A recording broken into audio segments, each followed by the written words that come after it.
पहल हो रही है। कई बार ऐसा होता है हमारे मोहल्ले में अगर किसी की शादी होती है तो उस दिन कितनी चहल पहल होती है, काफी रिश्तेदार लोग आते हैं। तो उस दिन आकाश मार्ग में भी बड़ी चहल पहल है, कभी कोई देवता जाए कभी कोई देवता जाए। सती जी को समझ नहीं आ रहा था कि ये लोग जा कहाँ रहे हैं। नारद जी आए, नारद जी समझ गए कि माता सती जी को निमंत्रण नहीं भेजा दक्ष राजा ने। तो नारद जी माता सती जी के पास में आते हैं और कहते माता, अरे अभी तक आप तैयार नहीं हुई, मैंने सोचा मैं आपके साथ ही निकल लेता। माता ने कहा कहाँ जाने के लिए? नारद जी बोले आपको पता नहीं है, आपके पिताजी ने एक बहुत बड़ा यज्ञ रचाया है, आपको निमंत्रण नहीं भेजा क्या? माता ने कहा नहीं। नारद जी कहते अच्छा अब समझ में आया। अब नारद जी को यह भी पता था कि वो सभा वाली बात भी महादेव जी ने सती जी को नहीं बताई है। तो नारद जी कहते अब समझ में आया कि वो सभा वाली बात दक्ष राजा भी भूले नहीं है। माता ने कहा कौन सी सभा वाली बात? फिर नारद जी उनको सारी बात बताते हैं। माता ने कहा भाई ये तो जग को हंसाने वाली बात है कि ससुर और दामाद के बीच में ऐसे झगड़े चल रहे हैं। फिर माता सती जी महादेव जी के पास में जाती हैं और जाकर कहती हैं कि जल्दी से तैयार हो जाइए। महादेव जी ने कहा कहाँ जाने के लिए? बोली मेरे पिताजी ने एक बहुत बड़ा यज्ञ किया है, वहां जाने के लिए। महादेव जी कहते निमंत्रण आया है? माता कहती अरे मेरे लिए कैसे निमंत्रण, मैं तो उनके घर की एक बेटी हूँ। महादेव जी ने कहा तो तुम जाओ। माता ने कहा आप समझते क्यों नहीं हो, हम किसी के घर नहीं जाएंगे तो कोई हमारे घर भी नहीं आएगा। महादेव जी ने कहा अच्छा है नहीं आए, 10 सांसारिक लोग आएंगे, 10 सांसारिक बातें करेंगे और जब कोई नहीं आएगा तो हम बैठे बैठे भगवान श्री राम की भक्ति करते रहेंगे। माता ने कहा ठीक है तुम नहीं जाओगे लेकिन मैं जाऊंगी। महादेव जी ने समझाया सती जी बिना निमंत्रण के कहीं नहीं जाना चाहिए, लेकिन माता तो नहीं मानी। तो महादेव जी ने कहा कोई बात नहीं चली जाओ। फिर महादेव जी फिर भी नंदी को साथ में भेजते हैं कि ध्यान रखना सती जी का। अब माता चली, अब माता ने यहाँ पर गलती कर दी, परीक्षित महाराज बिना बुलाए किसी के घर नहीं जाना चाहिए। फिर महादेव सती जी जाती है दक्ष राजा के घर पर, मतलब अपने पिताजी के घर पहुंचती हैं। तो जाकर के सती जी ने देखा कि ब्रह्मा जी का आसन लगा है, विष्णु जी का आसन लगा है, महादेव जी का आसन नहीं है। और जब नहीं है माता कहने लगी इतना बड़ा अपमान, इतना बड़ा अपमान मेरे पति का। अब माता सती जी कुछ कहें उससे पहले दक्ष राजा आते हैं। सती जी को देखा कहते अरे तुम्हें किसने बुलाया यहाँ? अपने पति के साथ रह के उसी के जैसी हो गई हो, बिना बुलाए कहीं भी चली आती हो। माता ने कहा देखो मैं चाहूं तो तुम्हारी हत्या कर सकती हूँ।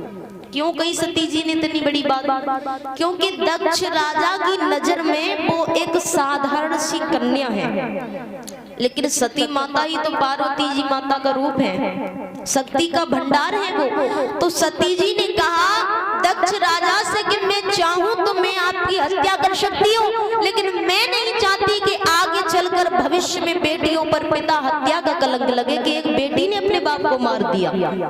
लेकिन मुझे अफसोस है कि आपने मेरे शरीर को पाल पोस के इतना बड़ा किया, मैं इसको ही खत्म कर देती हूँ। उसी समय माता ने उसी हवन कुंड में कूद कर अपनी आहुति दे दी। इधर महादेव जी को पता पड़ा, महादेव जी वीरभद्र नामक गढ़ को भेजते हैं तो और उनसे कहा है कि जाकर के सब कुछ खत्म कर दो। अब वो आते हैं, दक्ष राजा के सर को धड़ से अलग कर दिया। इधर महादेव जी माता सती के उस जले हुए शव को लेकर के रो रहे हैं, और महादेव जी जब रो रहे हैं देवता लोग भी काफी बड़े दुखी हैं। तो विष्णु भगवान ने अदृश्य रूप में एक सुदर्शन चक्र फेंका, वो एक एक करके माता सती जी के अंगों को काटने लगता है, और जहां जहां माता के अंग गिरे वहां वहां एक एक सिद्ध पीठ की रचना हुई। इधर अब भाई कोई भी धर्म का कार्य हो वो बीच में रुकना नहीं चाहिए। फिर सभी देवता लोग महादेव जी के पास में जाते हैं, उन्हें समझाते हैं, तो इधर भाई वो यज्ञ का कार्य भी पूरा किया जाता है। अब यज्ञ के यजमान तो दक्ष राजा हैं, तो उनको भी जीवित करना पड़ेगा। फिर दक्ष राजा को बकरे का सर लगाया जाता है और वो यज्ञ पूरा किया जाता है। उसके बाद में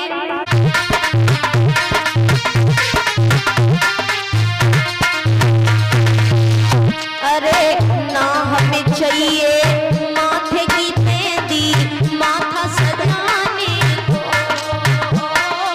ना हमें चाहिए,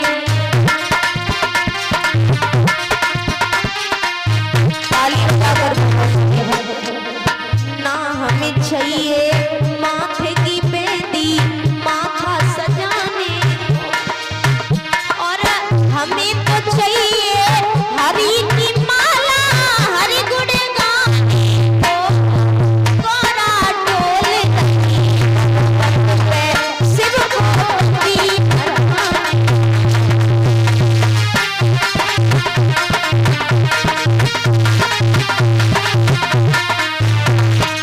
गोरा डोल रही पर्वत पे शिव भक्ति करवाने।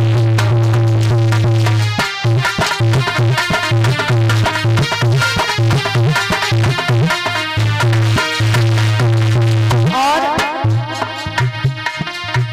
अरे ना हमें चाहिए गले का हरवा, गला सजाने को, ना हमें चाहिए,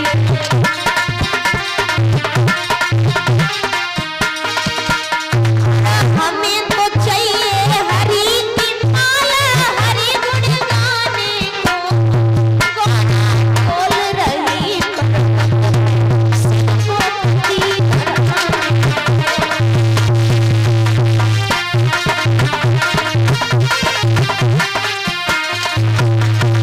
गोरा डोल रही पर्वत पे शिव भक्ति करवाने को।